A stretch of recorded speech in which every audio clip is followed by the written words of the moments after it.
In December 2022, Code Enforcement Officer Jessalyn Harper noticed a green garden hose sticking out of the side of a warehouse in the small town of Reedley, California. The hose was a clear violation of the city's building code, so Officer Harper showed her badge and entered the warehouse. Inside the vast, dimly lit building, she found laboratory equipment, manufacturing devices, dangerous chemicals, and medical-grade freezers and containment units holding thousands of vials of biological substances. Some of these vials were unlabeled. Some were labeled in Mandarin. Others in a code that no one ever deciphered. Others were in English, with names of pathogens that Officer Parker did recognize, like HIV. The city also found approximately 1,000 transgenic mice used for research of human disease, which biolab workers told them were, quote, genetically engineered to catch and carry the COVID-19 virus. That discovery kicked off a 9-month effort by the city of Reedley to address the public health risk posed by the illegal, clandestine Reedley Biolab, and to investigate what had happened at that facility, and what might have happened if Officer Harper had been less alert. Reedley city officials reached out to relevant law enforcement, public health, and regulatory officials about their shocking discovery. The FBI declined to investigate. The CDC refused to speak to them, and, on multiple occasions, hung up on local officials mid-conversation. Finally, frustrated, city officials turned to Representative Jim Costa, their local member of Congress. With Representative Costa's help, Reedley officials finally got the CDC on site. Based solely on reading the labels, the CDC identified at least 20 potentially infectious agents, including many in risk group 2 and 3. Per the CDC, pathogens in risk group 3 are serious or lethal human diseases. Despite the admitted risks, the CDC refused to test the samples or examine the unlabeled vials containing what appeared to be pathogens or other biological samples. City officials repeatedly requested and even offered to pay for the testing, but the CDC still refused. Bafflingly, the CDC then reached the conclusion that there was no evidence of select agents or toxins, and had state and local authorities destroy all the materials pursuant to court order. Subject to this court order, and based on the CDC's refusal to test the samples, city officials eradicated approximately 104 tons of general waste, including complex laboratory equipment, and 448 gallons of medical and biological waste.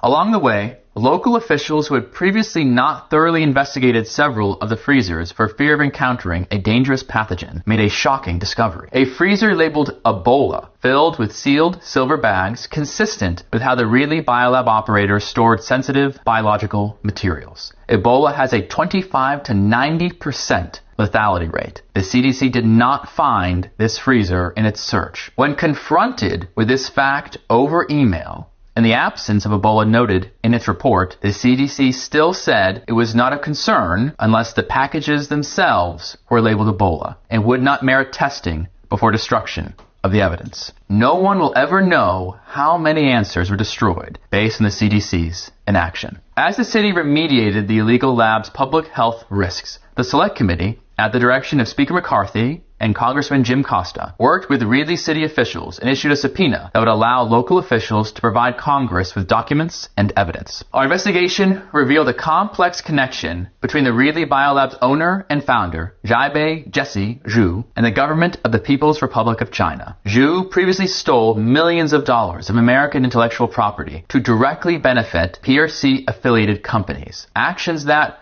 per his own admissions, were done to further PRC policy and to meet the stated demands of the PRC premier. Zhu is a PRC citizen who served as a corporate officer on military-civil fusion organizations within the PRC and private organizations affiliated with or partially controlled by the PRC government. While in these roles, he traveled to Canada and formed dozens of companies there that engaged in massive theft of American intellectual property from a company, resulting in a $330 million Canadian court judgment against Zhu and his co-conspirators in 2016. In private messages on the Chinese application WeChat, Zhu claimed that his fraudulent scheme against the American company would help, quote, defeat the American aggressor and wild, ambitious wolf, and that, while, quote, the law is strong, the outlaw is 10 times stronger. When Zhu failed to appear in court after the issuance of the judgment, a judge issued an arrest warrant for civil contempt of court. Zhu then appeared to have entered the U.S. illegally and operated under the false alias David He. Upon entering the United States, he set up a new network of biotech companies with the same PRC national board members, acquired thousands of vials of biological substances, pathogens, medical devices, and equipment found later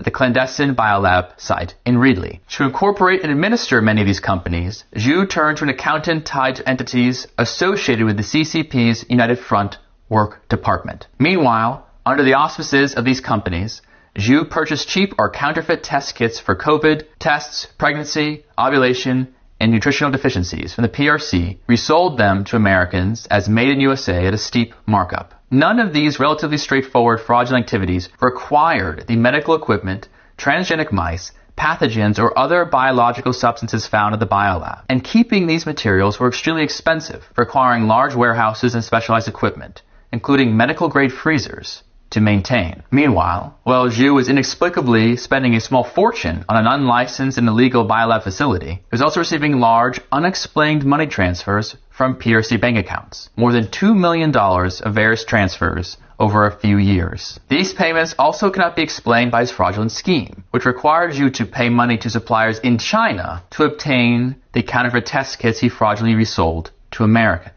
On October 18, 2023, federal agents of the Food and Drug Administration arrested Zhu pursuant to a federal criminal complaint. The complaint alleged that Zhu sold counterfeit or otherwise misbranded test kits and made false statements to federal agents. It is unclear whether federal officials are investigating the broader concerns raised by the pathogens found in the Reedley biolab. That is what we know so far. Due to the intricacies of Zhu's PRC-based scheme and CDC's failure to test thousands of, quote, potentially infectious agents, we lack the ability to fully answer essential questions. Why would Zhu keep dangerous pathogens for years as a wanted man, despite the extreme cost and risk? How did he obtain apparent samples of the Ebola virus, one of the deadliest pathogens known to man? What were the nature of the large payments coming to Zhu from China? Perhaps more importantly, this investigation raises troubling questions about the state of our nation's biosecurity. How did a wanted man like Zhu operate clandestine biolabs in Reedley and other locations for years while avoiding detection? Why do present laws allow private, and in this case, wholly illegal, laboratories